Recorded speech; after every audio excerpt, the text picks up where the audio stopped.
Hey everybody, this is John Eric Bentley, the voice of Barrett Wallace from Final Fantasy VII The Remake, Nick Fury from Marvel Ultimate Alliance 3, and so many other projects, and you are listening to Hawaii's #1 podcast, the Kasanova Podcast. Yeah.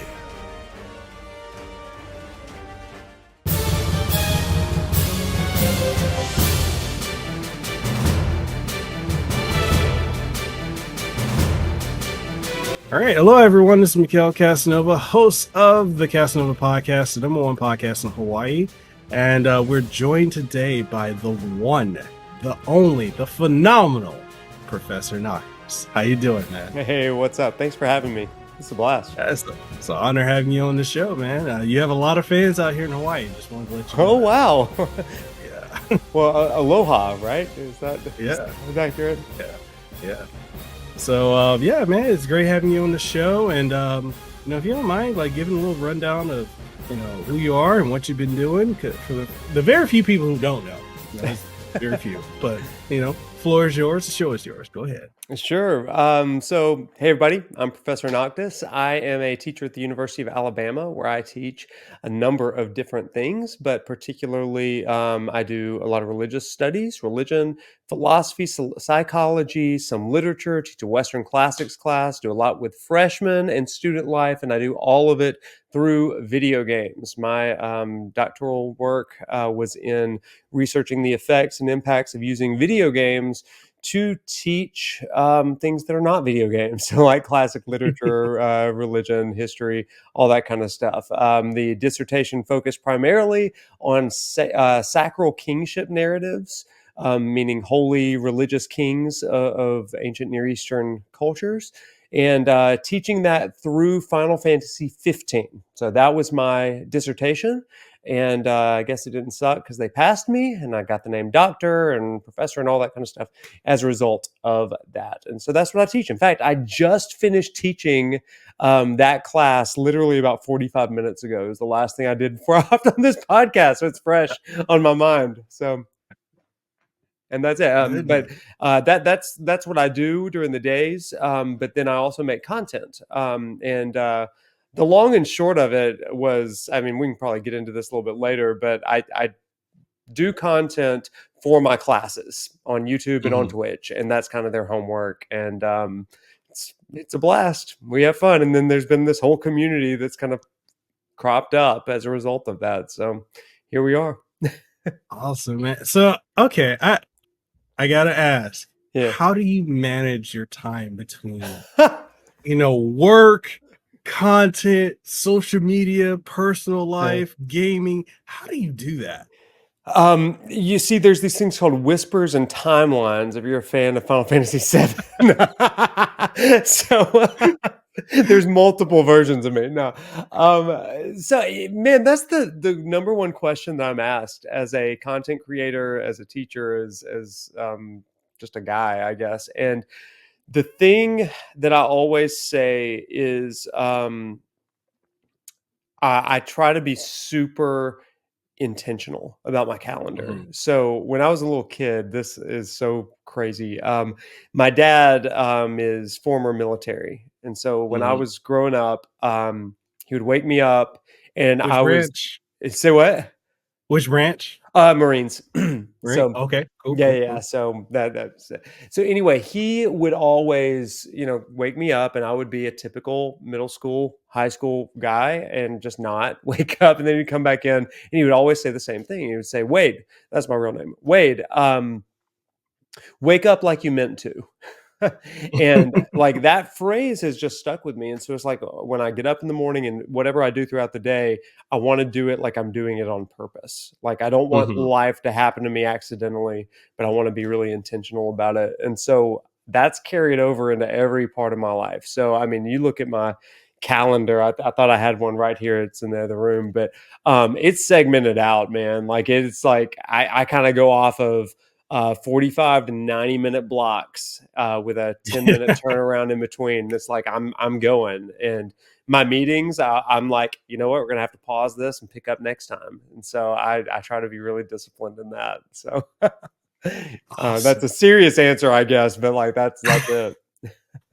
No, and for those of you who don't understand, like, having work and personal life Yeah. and doing content and having to be on social media too, because whether you who listen or watch me or may not understand this, that's also a very big and important aspect of being a content creator, especially when it comes to networking with other creators, with the industry, just your audience. And that's not even mentioning having Discord, trying to wrangle your community. Like it's several hats and jobs all in one, and it can be incredibly exhausting, Yeah. but when you love what you do, it's always worth it. So Well, and there's always a sacrifice, right? I mean, yeah. that's been something that my friends and I have had to talk about a good deal. And it's like, you know what? Like, because I'm doing this stuff and I really believe in this. Mhm. And they fortunately are super supportive and believe in me too. Like they are, I've got one friend that's constantly like, "Hey, when's your next video coming out?" And I'm like, "Would you shut up? I'm busy." And he's like, he's like, no. We're like, I'm trying to keep you on track here. Like, when is your next video coming out? Are you making time to do those scripts and film and all Yeah. that stuff? So I like, because they are supportive and believe in me, sometimes they are very understanding of like, okay, Mhm. he's not going to hang out with us on Friday night. He's going to do this. Or like I stream every Tuesday and Thursday night, and they just know those are 2 more nights that they can't hang out with me and stuff. So Yeah. families having to do the same thing. Like everybody's like on board. So that's a real blessing. Man, I wish I had friends like that, like out here, because I have a Yeah. lot of friends. So I'm not sure if you ever heard of the term running on Hawaii time. So that Yeah. basically it just means that they're gonna either run late or it's gonna Yeah. be like they'll say a certain time it's gonna be later, for those who don't know. But like with me, because I do content creation full time, I do podcasting, I'm on 4 different shows, about to have a Wow. fifth show. I do Can't imagine. consultations and all this other stuff, plus being a dad, like all of my time, like I literally have a calendar, like I got one in another room too. Like literally everything is blocked out Yeah. from when I wake up at 4:30 in the morning to when I go to sleep at like 12:30. And Right. it's just literally everything is segmented. And so, like this past weekend, I was at KawaiiCon and I had friends like, "Hey, let's hang out when we're there." And I'm like, "Hey, I'm here for work. If I see Right. you, I see you." It's unpersonal. And like a lot of people I know out here, just because Hawaii is very laid back. It's the Yeah. same. I'm originally from Samoa, so Western Samoa is very similar. Very island culture, Uh-huh. very laid back and slow pace. And because I have lived in mainland, I actually lived in Memphis, Tennessee for a while. My Oh, dad's from there. wow. Huh. Yeah, so I lived there for about a decade, and then I've been to other places on the East Coast, down south, up north, the West Coast. Like I understand that if you're working and time, like people have, you got to be on. And when I come back out here and I do stuff, it's like it's a struggle because a lot of people here are just like, "No, don't worry about it." I'm like, "No, like when you're working with people, you're working with businesses and brands, like, Yeah. no, you got to be on it." So like I wish I did have more people out here that were supportive like that. Like my, content creator friends, industry friends, like they get it. Like, "Hey, are you free?" No, no, Right. no, I got this, but I can, send me a calendar invite, let me block out this time. You got my Yeah. full focus. But like out here, it's a struggle.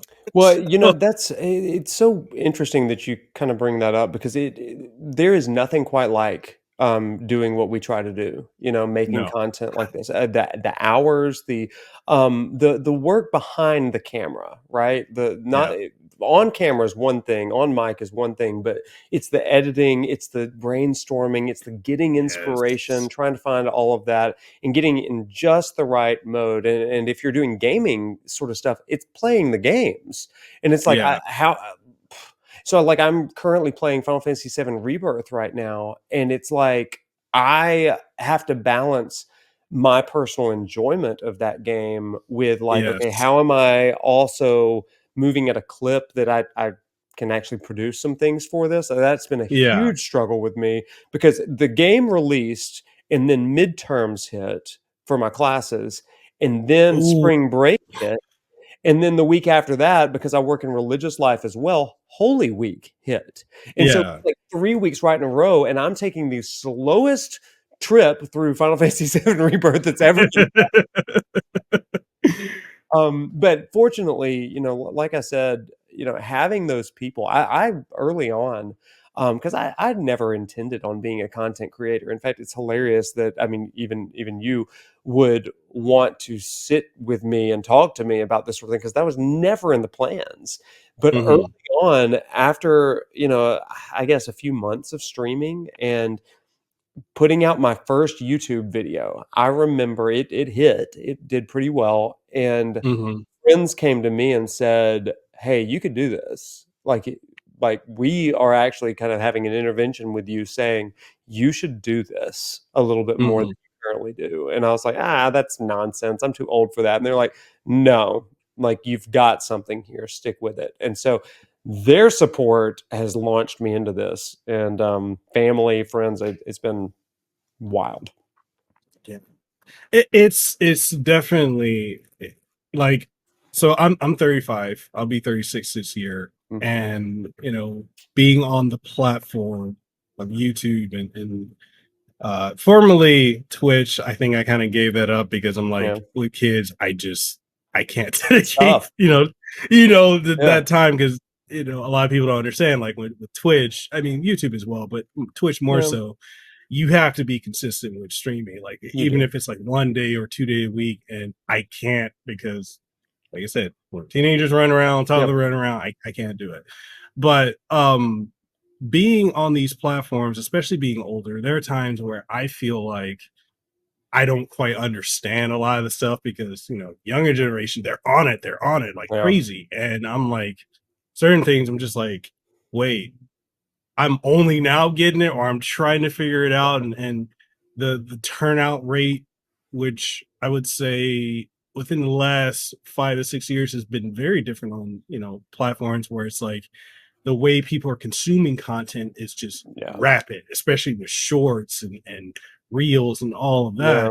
Before, it was like you could put out a video, you could stream when you feel like it, kind of, and you could still build your brand, build your audience and everything like that. But now it's like, if you're not consistent, if you're not on it with a lot of stuff, especially, I feel bad for people who do gaming news, because it's like, when that's part of it, right? I mean, early on, again, I had to fail forward a little bit, because it was like, okay, well, if I'm going to do gaming stuff, then these are the sort of things that I did. So I tried news. I tried doing like, let's watch the Nintendo Directs together and stuff like that. And man, like, I came to the realization that ain't me. People don't watch me for that. I don't like me for that. So like, that sort of thing. And also knowing that my gameplay, nobody's watching for my gameplay. My content on Twitch and on YouTube, I guess to a degree, straight over from Twitch, I guess. I don't do Let's Plays. I don't call them that. I call them lecture plays, because I'm going to play a game, I'm going to pause for a lecture moment, because that's what I'm good at, And then if I do struggle against a boss, then the chat loves that. They're like, yeah, we definitely don't watch for this. There's a few people that are like, oh, no, I definitely watch for your gameplay. I'm like, you're a liar, or just being nice. I don't know what it is. Like, this is not fun for you. I get it, but thank you for being here. So I mean, you got to find your niche. You got to find the thing that you uniquely offer. And kudos to the people that do gaming news. Like, that's exhausting. I can't. I mean, I'm not a full-time content creator, so I guess they have more time to do that, but I couldn't handle that. Yeah, and with that too, like, I kind of worry because I've run into burnout a lot doing this full time, more than I ever did doing it part time. And I know a lot of creators, especially big ones and whatnot, that they're super successful. And you would think, if you're just like, if you don't know them personally and you just look at their social media or their posts and their content, you're thinking, everything is perfect. But a lot of times you'll talk to people, like when I went to the Final Fantasy 16, the event they had for that, the pre-launch party, I got invited to that by Square-Enix. And whoa, were you there? Yeah. How did we not meet? Did we meet then? No, we didn't. I think there were so many people that are like, Yeah, like there's so many people. Oh my gosh, go figure. There were a lot of people there. So Dude, it was crazy. And it's that's like, crazy. Oh my gosh. We've been in the same place. but it's like, like a lot of folks I was talking to there, they're like, man, I'm kind of stressed about, being here because I need to make content. I need to, do I do a TikTok video live Right. stream or something like that? And it's like the stress of metrics, because this is a very unstable field. Like you can Yeah, it be good is. one day and the next you're not. And a lot of people don't really talk, at least No. openly, about the mental strain and how this affects your mental health, because it does. Like, and I'm Right. thankful for my wife, because I'm opening it up, and Square-Enix is probably going to be mad about me saying this. So like I said, I got invited to the event. I went there. I didn't get to play the game. I got Mm. a lot of runaround when I was there, and so it cost me $1,500 to fly from here to LA, and that's not including um hotel or anything, because I stayed with John Bitt, who does Oh, Barrett. So that's Barrett. one of my Oh good my friends. gosh, Yeah. that's amazing. So I got to First of stay with all. him. He took me there, dropped me out. We were actually hanging out with the guy who runs KupoCon, Alex Main. Yeah. So we were hanging out with him, had Yeah, I lunch, met Alex. and Yeah. yeah, he's a super cool guy.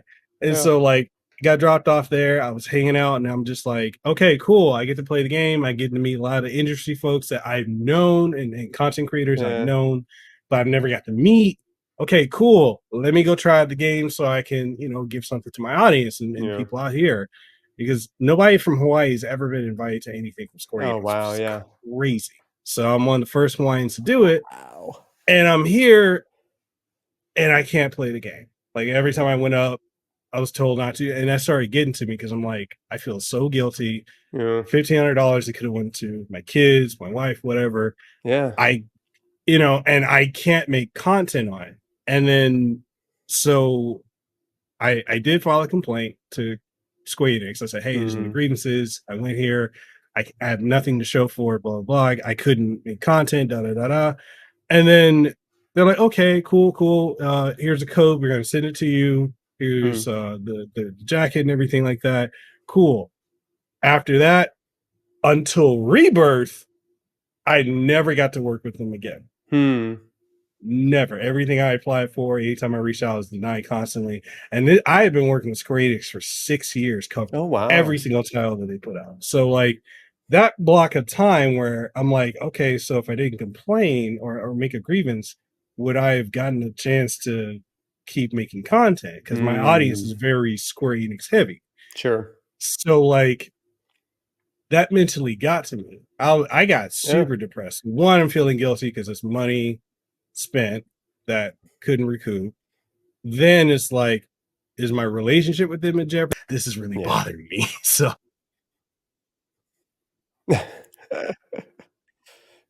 Yeah.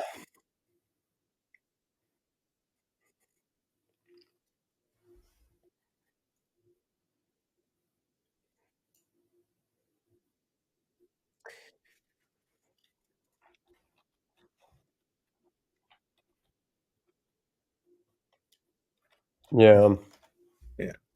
No, that makes a lot of sense. And I sometimes I'll talk to younger content creators, and I'll ask them that question. I'm like, how do you manage Yeah. the ups and downs of this? Because like I'll be honest, if I was in my 20s, like this is a brutal field during that especially fragile 20s, you know? Like now at this stage of my life, I look back and I'm like, I think that I would have crumbled under all of that. Like I didn't go looking for this right now, but you know, at least I've got some life behind me to be able to manage like rejection all the time, you know? Yeah. And that's definitely something too. Like if you go into content creating, please have contingencies and backups. Like for Seriously. me, I literally have 15 years of IT experience behind Mhm. me, and I have a nest egg that's great. Yeah. But if it crumbles, I can go back into IT. But some people who put everything into it, I'm Yeah. just like, I feel But you know what? really This is what I say to all of my students as well, because I'm the beauty of working with 18 to 22-year-olds is that they don't know who they're going to be yet. They're trying to figure that Yes. out. What am I here for? What am I doing with my life? All that kind of stuff. Especially in my like religious studies classes, they're asking deep questions of meaning between that and Hmm. philosophy and stuff. And so we're like I kind of tackle that, but one of the things that I really say to them is you need to learn to diversify your life a Yeah. little bit, diversify Yes. income, diversify interests.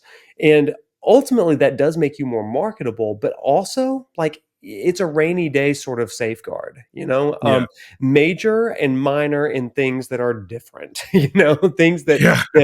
are going to, expand your horizons, and that to me is something that was not really emphasized when I was growing up. It was like find your one thing and go full steam Yeah. ahead on that. Yes. And it's like, Yeah. man, I'm giving the opposite now. It's like love the one thing and then find other things that you love. Yeah. Because the biggest thing that I've learned is that my identity is not based on the one thing that I do. But like Hmm. with my identity, I can do a number of things. And Hmm. so, like for example, I started out in religious life. I got into religion and mythology and lore and all that kind of stuff when I was in middle school. Became a religious person, always wanted to be a preacher. Okay. And Hmm. then I did that, did like practical religion for a while, moved into teaching, got really into academics, in some ways, kind of figuring out my own life and stuff. And now I've got a whole arsenal of things that I Hmm. bring into whether it's a classroom or I can speak in a religious context or I can speak in a intercultural context, whether it's across multiple religions and philosophies, or I can do leadership development through all of this. I mean, Yeah. there's so many different lenses, and it was important for me to understand like I am not a job title. Like my parents' Yes. generation was like, I'm a nurse and that's all I am.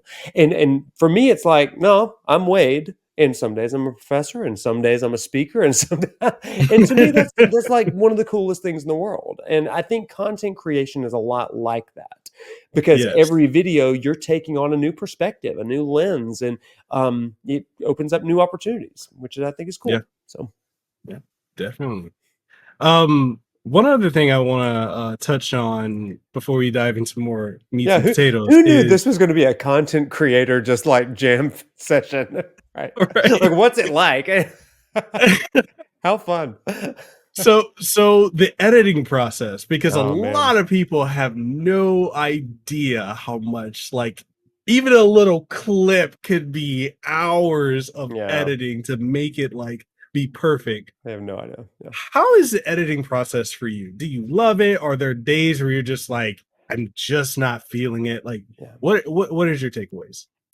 So I love editing. I love it. Okay. Because I come at all of my, especially like my video essays or thesis videos, Hmm. as I call them, those are highly edited, highly cinematic, highly theatrical, because I Hmm. want what I'm teaching in those videos to stick with people. So I'm going to try to match the cadence of my voice with the graphics or the video that's playing on screen with the music, and I just really Okay. want it all to be integrated. And so a 15-minute video is probably going to take me, I mean, we're talking like a ton. I'm slow. I'm not very good. So, like 20 plus hours, okay, for this sort of Okay. thing. But I am also not a video editor, okay? Like I majored in humanities.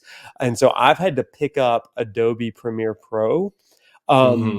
from like what's it called, Skillshare. Okay, that's where I learned everything. So, but I love it. Is the thing. So it Hmm. doesn't bother me to do that. But a lot of my creation is almost like storyboarding while I'm at the gym. Like I'll be like doing power cleans or something like that, and then all of a sudden I'm like, oh my gosh, that's the perfect transition. Or like a song will come on my playlist, and I'm like, that's the one that, or it'll remind me of something. And so I'm Hmm. always creating in my mind, even when I'm driving or something like that, just thinking about, okay, what would be the best way of making this point? So I love that, but I only do that for what I call my video essays, or my thesis Okay. videos. My lecture plays, what you see is what you get. What I stream is what you get. There is not a lot of editing for that. I could probably do a lot better with that. I don't care. But there's that. And then shorts kill me now. I hate shorts. I don't like them. I am about to bring somebody on to do shorts for me because it's just like, that's the boomer in me, like I'm not a boomer, Yeah. but like that I am old school and I'm like, I don't care. TikTok is fine. And until the government bans it, but Yeah. it's whatever. It's the whole push for like short form content. Like I get the younger generation likes it, and I Yeah. understand attention spans are rapidly shrinking, Yeah. but it's like you can't fit everything into a 15-second, 30-second, 60-second vertical video. Right. And it's like these platforms are kind of pushing us and in a way kind of forcing us to have to acclimate to it. And that's one of the things of being a content creator is sometimes you just got to go with it, even if you don't like it. And I know people that have like, oh, I hate TikTok, I'm never going to do it. Next thing you know, oh, here's my TikTok. And I'm like, yeah. Well, and that's it. Like, you can hate it all you want, but it's here and it's the yeah, reality. And so you got to learn it a little bit. And so for me, it's like, I'm not good at this. Like, I don't know exactly what I'm doing and how to turn my content into that. And so because of that, fortunately, I work with 18 to 25-year-olds every single day and they love that stuff. So I'm like, hey, why don't you help me with this? And so I was like, I could use some pointers. And they're like, well, yeah, your content sucks on Reels and TikTok. I'm like, okay, that was uncomfortable. But man, it's not even talking about like the algorithms too, and like trying to figure out like what the algorithms, what the hashtag you're supposed to use, your title, thumbnail. Yeah, man, it is. Yeah, for those of y'all who don't understand, it's a headache, and there's always going to be something new. What TikTok is today, people called Vines, and before Vines, I mean, it was like all of the like MySpace and stuff like that, just posts that people would put, and so it's like, how much of this do I need to lean into? Because there is the early adoption thing, like you want to be on the cutting edge of something, but I also try not to waste a lot of my energy in like something that may not take off. But I think that with like all of the video platforms right now, these shorts are what's growing platforms. So yeah. Have you has it been like difficult for you to figure out which platforms to really invest your time into? Because I know like a lot of people feel like, oh, you got to get on every single platform. I'll hop on it to secure my name. That doesn't mean I'm necessarily going to fully dive into it. Like Blue Sky Social, I mean, it's pretty much dead in many ways. Yeah, I have Blue Sky. It's like, I don't know what to do with it. 30 people follow me. It's like I've got nothing here.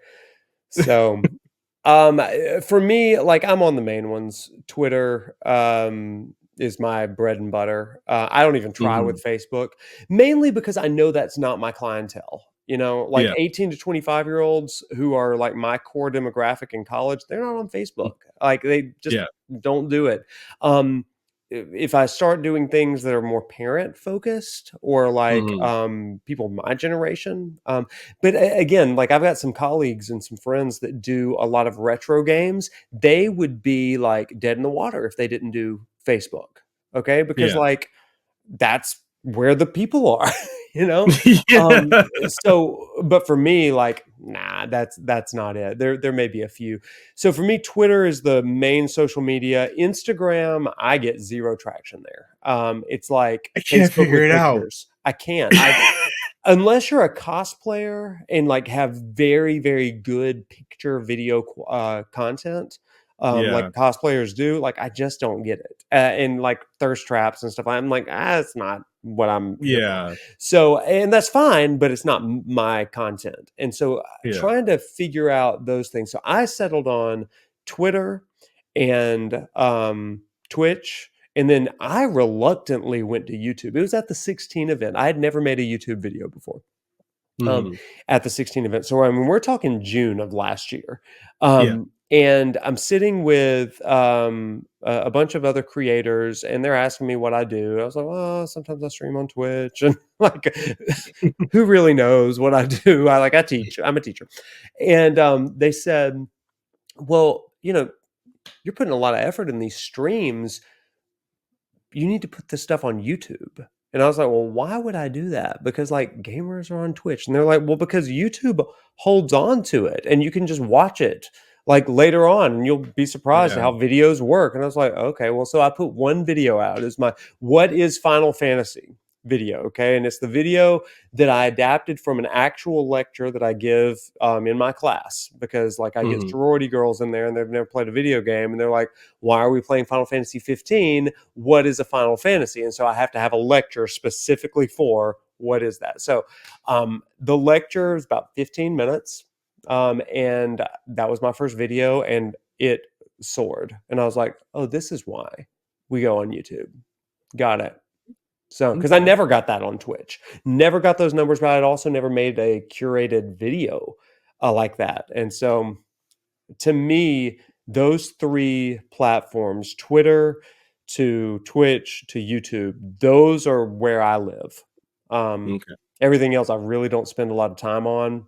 I'm sure that a marketing director would be like, you're leaving a lot on the table. I'm like, okay, you do it. No, I don't. And that's the thing is like you can't. And look, creators who listen or watch this podcast, Mhm. you can't spread yourself to every platform and be able to give 100% of yourself. You need to pick the ones that work for you. If it doesn't work for you, that's okay. But work on the ones that work for you. Like Instagram, I don't get it. I've No. been on that platform. First, it was just post a picture. Then it was post stories. Then it was post reels. And then I think they Yeah. had the Instagram TV, which that came and went. Yeah, it's And it's gone. I don't like, even know what happened to it. It's you know, so it's like just pick what works for you. well, And if yeah, go that ahead. is such a great point, because it's like, work on what you know, and Mhm. then if you need to expand, you can scale it, right? Yeah. Like if there's a demand for me on TikTok, well, I have a TikTok out there, and if I suddenly get a bump of like, hey, people are finding me on YouTube and they're just finding me on TikTok and following me, well, maybe I need to make more TikTok content. Yeah. I've had one TikTok that was kind of a banger, okay? And it was about me calling the Mario movie number and getting like the Mario answering machine. Do you remember this? It was on the Super Bowl ad. It was like, Yeah. call this number. So I called it and I filmed it. I was like, well, this is so cool and awesome. And people were like, this is amazing, blah, blah, blah. And I was like, what? Like that took 3 minutes and like y'all are going off on this. I have no clue what you want. Um, yeah, go figure.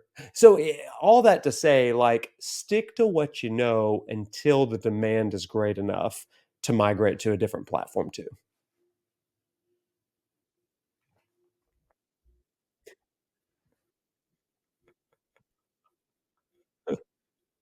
No, listen, I love this. I never get to talk about the creation process. This is really fun. I love that. Yeah.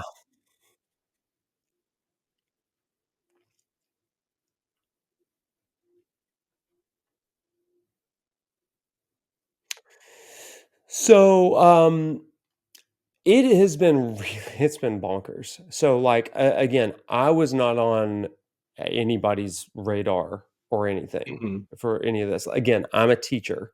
I started streaming not to make content for mass consumption, but because of COVID. And so, Zoom could not handle the video game lectures that I was doing, because I Mhm. literally would show parts of the game in class, play parts of the game in class, and then we would talk about it. and COVID kept us from doing that because everything was remote. Zoom wouldn't work, so I got permission to go on Twitch, and that's how everything happened. And so to this day, I still live stream lecture plays, as I call them, for Final Fantasy 15. But I'll be doing that tonight after we finish this. So when I went to the 16 event, I was not invited to the 16 event. That's something that like a lot of people just assume that I was like, oh, Square-Enix invited you. I'm like, no, I was nothing. And like nobody ever like had heard of me. You were in that long line? The one that wrapped around? I was in the long line. Yeah. I got tickets because I was like, oh, there's a 16 event. It's open to the public. Let me log on. And I got 2 tickets. So I grabbed a buddy and we went. And because I had like done some streaming and been on a couple of podcasts, because I've got this really interesting sort of Professor Noctis thing going. We got to get into that later, but let's go. people like came up to me, other content creators. They were like, your story's really cool. And I was like, okay, that's awesome. And so people thought that I was associated with all this, and I really wasn't.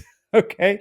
But while I was there, I'm just taking notes from all of these amazing creators like Legions and Blitz and Baby Seal and all these people. And I'm just like absorbing all that they've got. David Vincent is the one who told me you've got to get on YouTube. And so I credit him to this day for any success that YouTube has brought. But to go to that event as a fan and on the, like before I had made my first video was like, this is incredible. And weirdly, people know what I'm doing. Because like I'm nobody. I'm a guy from Alabama, and it's like, to me, that was mind blowing. To know that I've got all of this history with the franchise, but to be in that moment and like to experience that was just like a dream come true.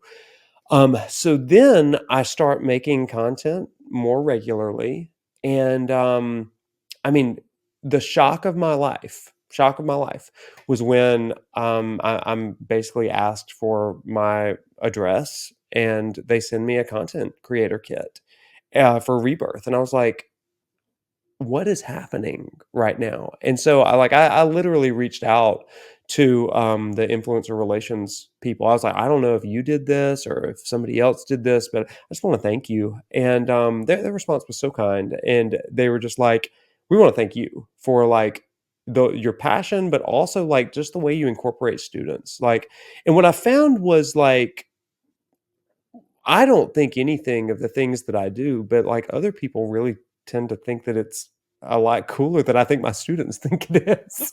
I mean, they're getting graded on it. So it's like, but to me, that was like a moment of validation in some ways, but it was also like, how cool is it that I get to be a part of this thing that I have loved since I was a kid? And I don't know. I don't have wise words to say about that. It's just like, I can't believe it. It's really cool. It's I'm assuming Ibs and Rhea. Say what?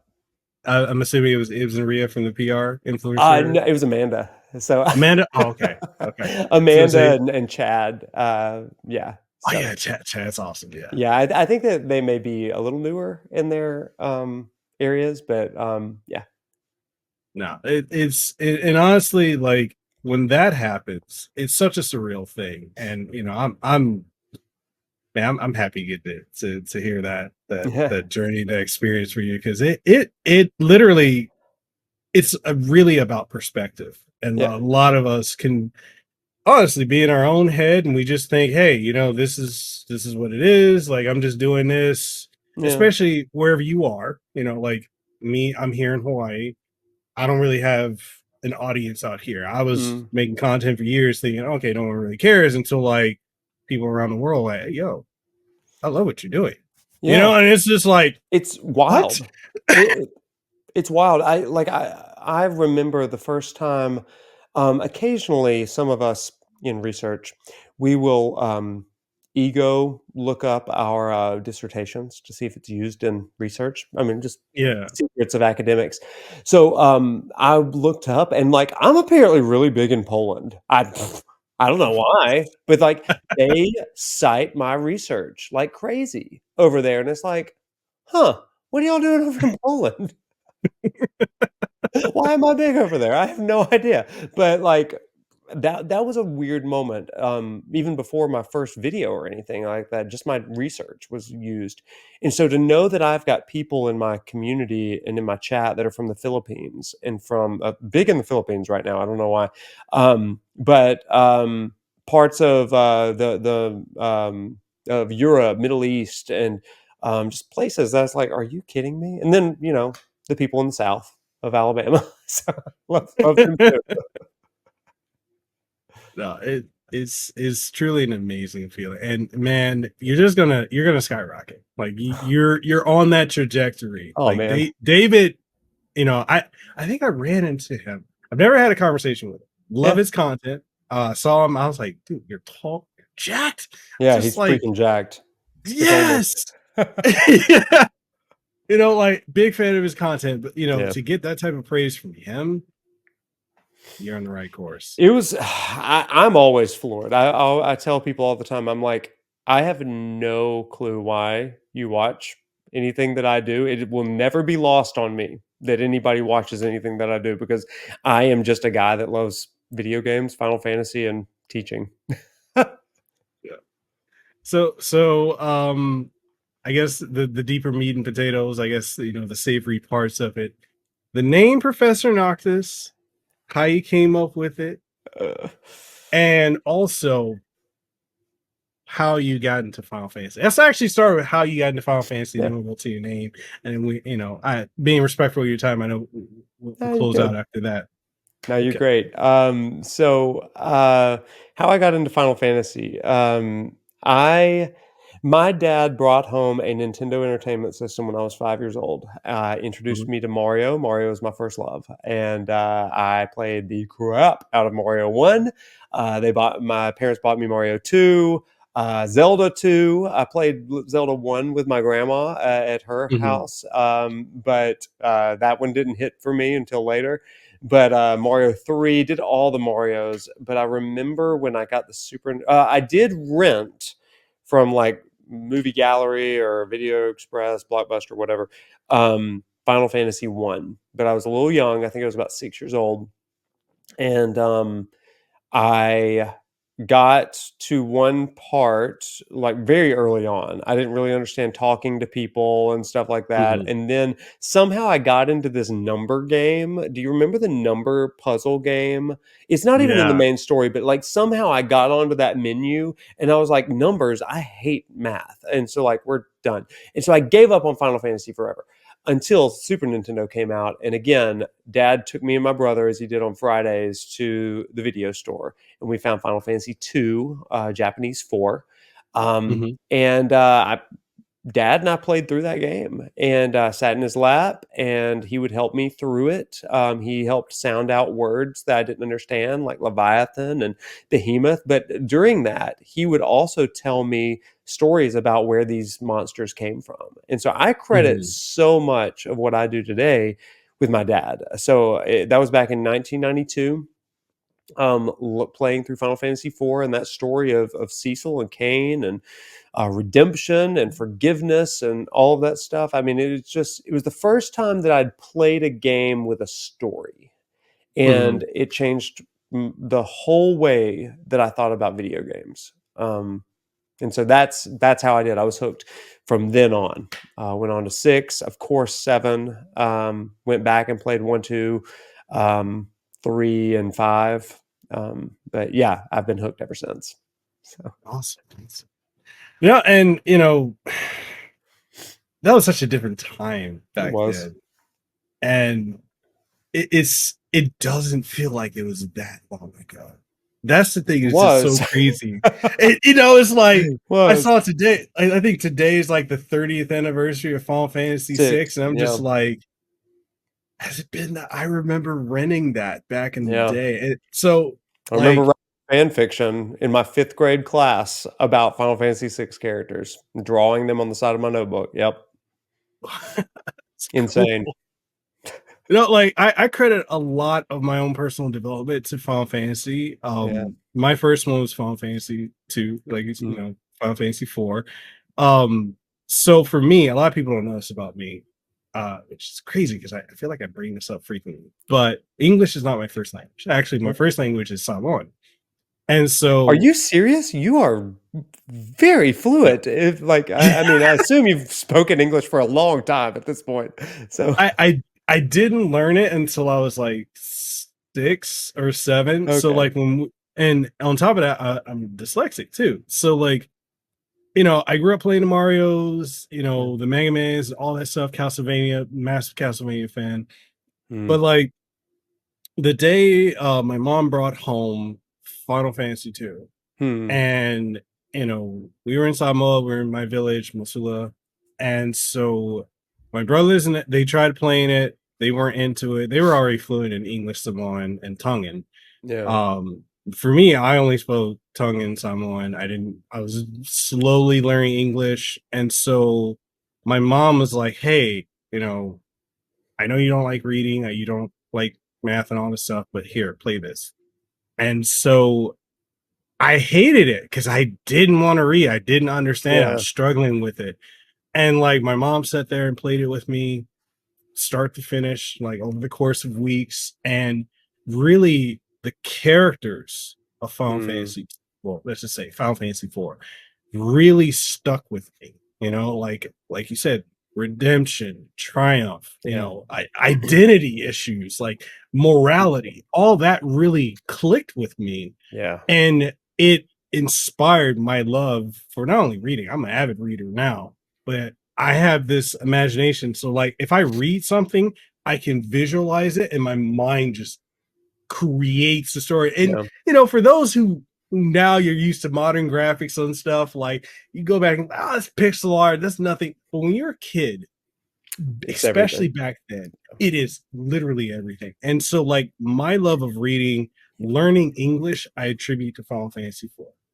It's that impactful for me. And as far as like being fluent, so we moved to the US. We moved to Memphis, Tennessee when I was 7. So Mhm. I had to acclimate because people would pick on me because they're like, "What are you?" I'm walking around with the Aloha, which is our sarongs and whatnot, and I had Oh. long hair and a ponytail. They're like, "Are you Native American? Are you Hispanic? Like, what are you?" And like, how come you have this accent? So like, I literally had to unlearn my accent Mm. to acclimate to the South. And so a lot of people are like, "Yeah, I can't tell that's not your." I'm like, "Yeah, I mask it very well." Wow. Clearly, yeah. No. I guess Memphis will do that to you. Yeah, he'll do a lot of things. That's why I got the hell out of Yeah. there. I was just like, "Oh, Man y'all have a from lot going Bama. I on get there." it. Okay, so coming up with the name Professor Noctis. So Mm. clearly, Final Fantasy 15, special place in your heart, great game. Let's talk about that. Yeah, so I mean, like I said, my dissertation, it all started. I was in a doctoral program in a different, doing a different dissertation at that point. It was Mhm. much less interesting, ethical issues, whatever.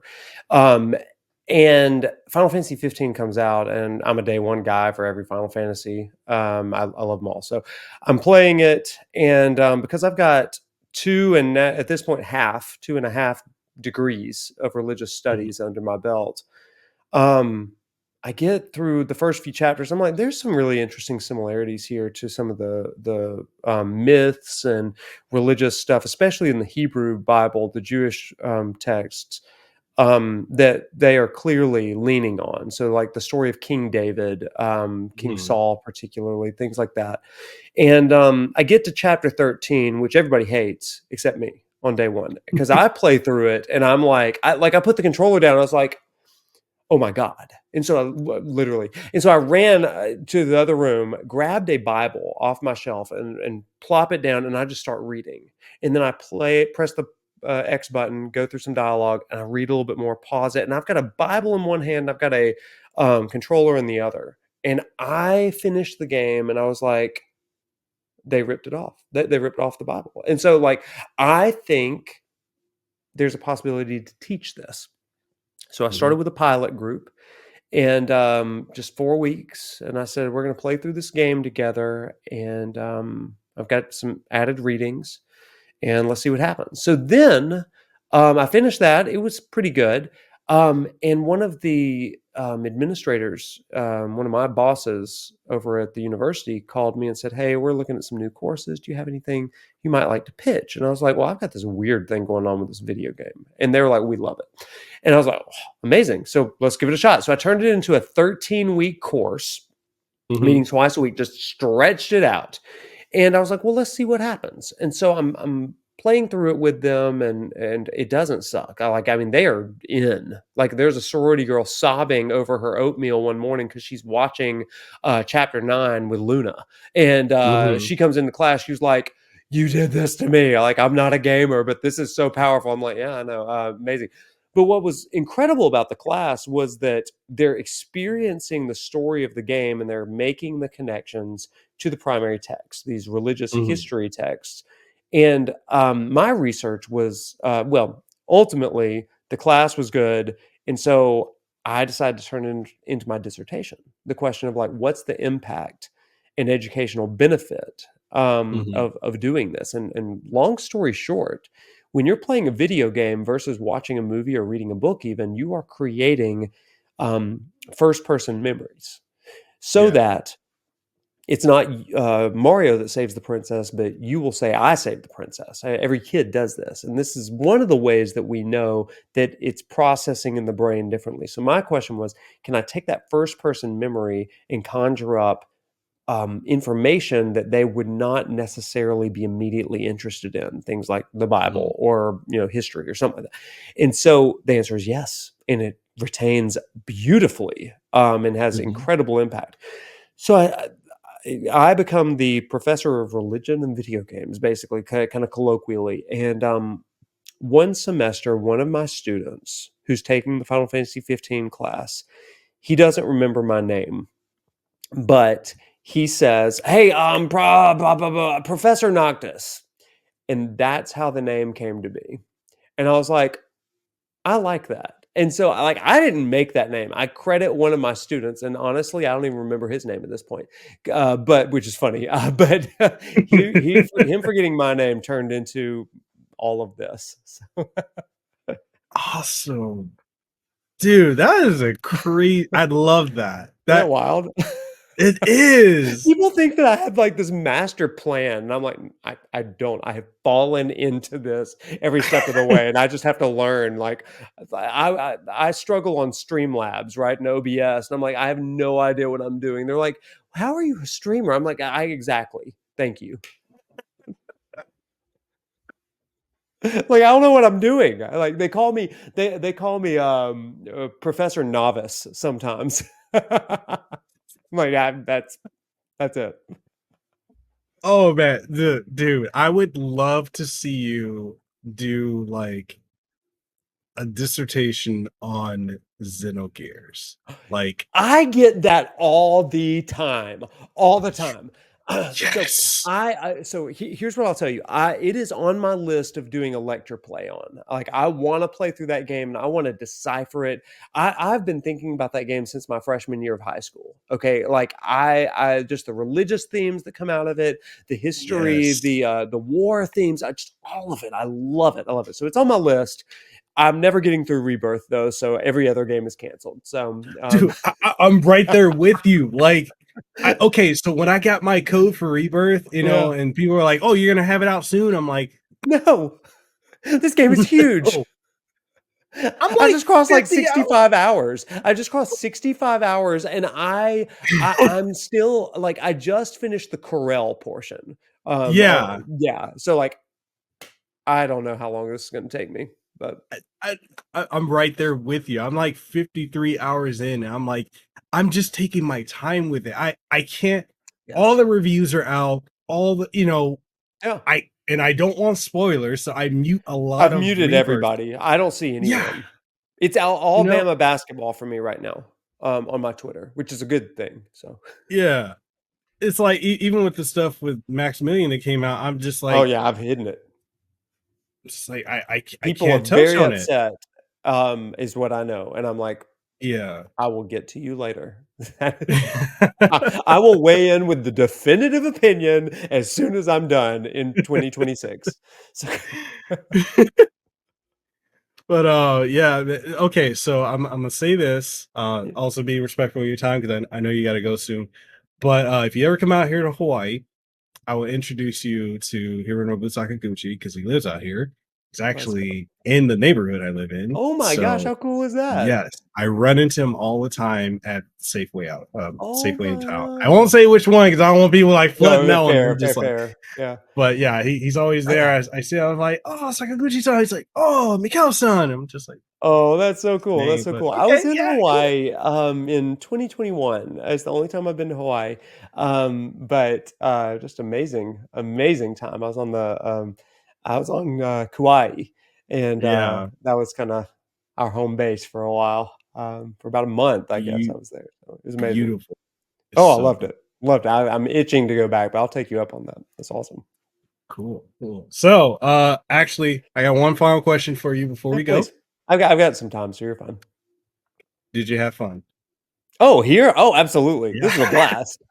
You never know what you're going to talk about on these sort of things. And so I did not know where we were going, but I loved it. I loved it. It was so fun. So, Awesome. No, and I try to do that like when I have guests on because especially when I know like, you know, a lot of people like use voice actors, for example, like they get a lot of the same questions all the time. So I'm yeah. like, okay, cool. I can ask that. Let's talk about this. Yeah. Like, you know, let's say for example, what's his name? Steve Bloom. Yeah. So we all know him, Spike Spiegel right now. I was talking to him the other day, and he's like, "Oh, okay, so we're going to talk about this, this, and this." I'm like, "Yeah, we Mm. could, but hey, you moved out here to Hawaii. You're opening a studio out here, so that it's not just for voice acting. You got to be in Texas or LA. You're opening one out here. People don't know about that. What brought you out to Hawaii? Like, what do you Wow. like about this?" And he's just like, "Okay, let's talk about that." you know? That's so cool. No, I love that. The vibe here is really, really cool. So I've got to ask, you got a shirt that says the gym and then says something cafe underneath it. What is this?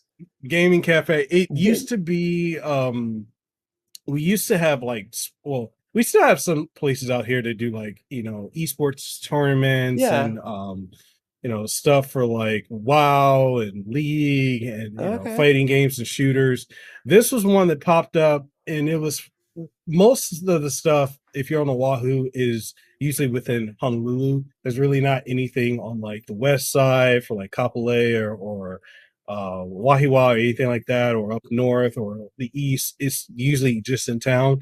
So this place got started back, I want to say in 2018. Unfortunately, they're not around anymore. They Hmm. lasted for like 3 years. The pandemic killed them off. Yeah, I'm sure. But it was very good for people over there because they're like, hey, I don't have to drive all the way in town. I can go, I can compete in tournaments. Hmm. And they were working with the colleges out here, like my old school at Hawaii Pacific University. Hmm. They were working with them for helping develop their esports league. I was working with them too. And yeah, it just pandemic hit. Yeah. They went away. I've been talking to Ryan. I'm like, Ryan, you need to bring it back because there's literally nothing for people on that side of the Yeah. island. And he's like, yeah, but what if we have another pandemic? I'm like, I doubt we're gonna have that type Sure, of but shutdown probably again. not. You know, Knock on so wood. yeah, I just wear it because like I Yeah. love the tank top. I love what Ryan, my friend Ryan Cardenas, was able to do, Mm. and I just like supporting him with it. So No, that's he's awesome. like, I love that. It's like I have no idea what that is, but I want to "Mhm." know what it is. That's awesome. It's such an enticing name, a gaming cafe, the gym, a gaming cafe. I love that. So we need places like that in Bama. There's no I places to hang out. Really? There's no barcades Well, or everything. No, what? barcades or like bar In arcades or like Tuscaloosa? No. Tuscaloosa, Alabama. In Birmingham, maybe. That's our big city, I guess. Huntsville, I bet, but not Tuscaloosa. We have football and now basketball because we are in the Final Four, maybe. And that is okay. it. But no. Beyond that, there's a bunch of bars on the strip where all the students go. Okay. And barbecue places. We love barbecue. And Man, that's it's nothing like Southern barbecue. I mean, no, that's what I love. So I like my kind of haven in town is my local gym. I love to go to the gym, and that's where I like debrief, process Mhm. my life, and all that kind of stuff, and then campus and all that kind of stuff. But a gaming cafe would be cool, especially like with that name, the Gym Gaming Cafe. It makes me want to say like workouts and then Yeah. games, and I've got a small brand kind of coming out. It kind Mhm. of launched with I did a stream on the Wall Market in Final Fantasy VII Mhm. Remake where it's a pretty funny video. Like if you haven't seen this one, it's funny. I'm not No, publicized it's my own stuff. hilarious. It's hilarious. So like, but like I'm doing the squat challenge, but like I'm pushing the buttons while I do actual squats. Dude, I did it and I got the highest score that I'd ever gotten ever against Jules, like who's the like gym owner or whatever. Yeah. And it's like that's amazing. So I coined this phrase that's called gains before games. And like my chat's like taking this whole thing on, like, we got to get our workout in before we game with Professor Noctis tonight. So yeah, that's I'd love to open a gains before games gym. That would be so fun. Do it. Little Do business it. venture that I'd love to do. Maybe I can partner with Hey, GameStop or something. So it goes back to what you were saying earlier about diversifying. So hey, that could be right. something. Could be. If any of your viewers and listeners start a gym like that, let me know. I'm going to come. I need that in my life. Oh, dude, I know you're a wrestling fan too, and we got WrestleMania coming this Big weekend. weekend. Big weekend.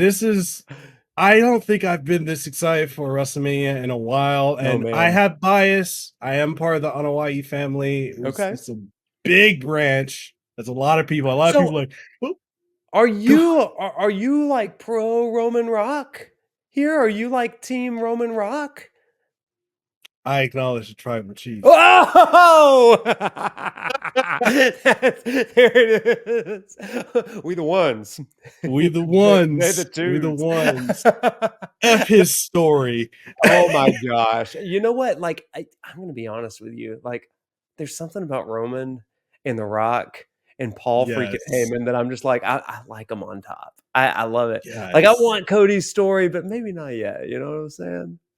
Dude, can you imagine when it goes to Netflix with Oh my no gosh. filter?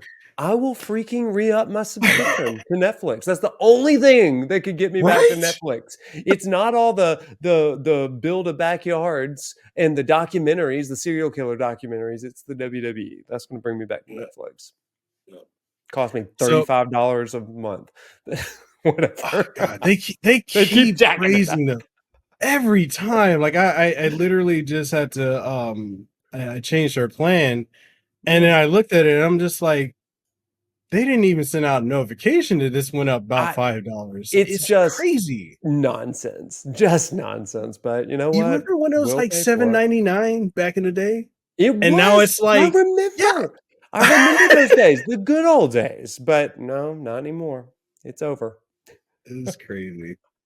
All right, man. So that's the show. Is there anything you want to leave the audience with before we go? Anything you want to plug? Put all of it out there. The show is yours right now. Yeah, listen.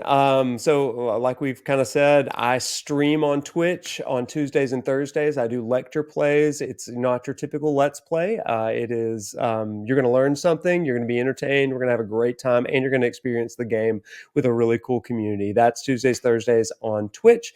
You can also see me on YouTube. YouTube content's a little bit different. I try to do video essays. They are so fun. If you haven't checked out my What is Final Fantasy or my Final Fantasy VII Remake lecture series that I delve into everything from Calvinism and predestination and the whispers, why I love the whispers, to why the train graveyard is one of my favorite chapters. I know a lot of people hate that one. And then finally, what is Jewish mysticism? They hate it, man. They absolutely hate it. But not after my video. They don't. They love it. That's the power of YouTube, baby. So, but those kind of things. I'm currently doing a Final Fantasy 15 lecture series, which is the same curriculum as my class. In fact, it's my class's homework. So that's fun stuff. But anyway, I do all of that kind of stuff. You can find me on Twitter/X, I guess we call it. All of this under Prof Noctis. But I'd love to see you if you got any questions for me. Want to just talk, get to know each other. All in. Okay, cool. And I'll be leaving links to everything for Professor Noctis in the description down below, as well as the first pinned comment. If you're watching on YouTube, it'll be first pinned comment and at the top of the description. If you're listening to it in audio formats, it will be right there within the description. The first thing, it'll have the hyperlink and everything for him. And big shout out to our sponsor of this podcast, Spotify, as well as Control Freaks and Aver Media. If you're looking for any of that, hey, it's all here. And all that being said, this episode of the podcast will be available on every major podcasting outlet. So whether it's Spotify, iHeartRadio, Pandora, Amazon Music, doesn't matter. Apple Music, whatever Google decides they want to do, because it went from Google Podcasts to whatever it is now to back to you. It's just, whatever's next. It changes. Whatever it is, it's everywhere. It's also on YouTube. And yeah, definitely let us know what you think. And Wade, love to have you back on the show. Had an absolute blast having you on. And anytime, man. Dude, this was so fun. This was a joy. Great way for me to end my work day. So that being said, we're signing out. We hope you guys have a blessed and aloha rest of your day. And other than that, we'll see you on the next one. Peace out. See ya. Peace. For your time for listening to this episode of the Kasanova Podcast and MORE podcast in Hawaii. If you found this episode to be incredibly enjoyable, informative, or if there's anything you gain from it, or any insight, or anything that's good that you really, really enjoyed, make sure whatever platform you're listening to it on, or if you're watching it, leave a comment if that's available on the platform, like it, share it around with someone you think would enjoy it, and give us some feedback, because your feedback is exactly what we need to keep this show going. And if you're wondering what are some ways that you could support the show, we got various ways. We've got Patreon, we have channel memberships over on YouTube, as well as Subscribestar, Coffee, and so much more. Links for everything will be in the description of the podcast, so make sure you go check that out. And with all that being said, I hope you have an aloha rest of your day. Let them know that I'm next level. I'm a whole new kind of guy. Yeah.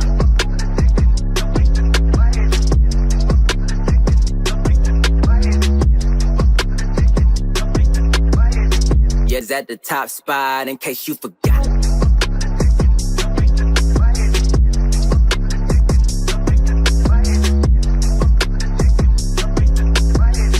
We the ones that got the block hot, bullet got the shot.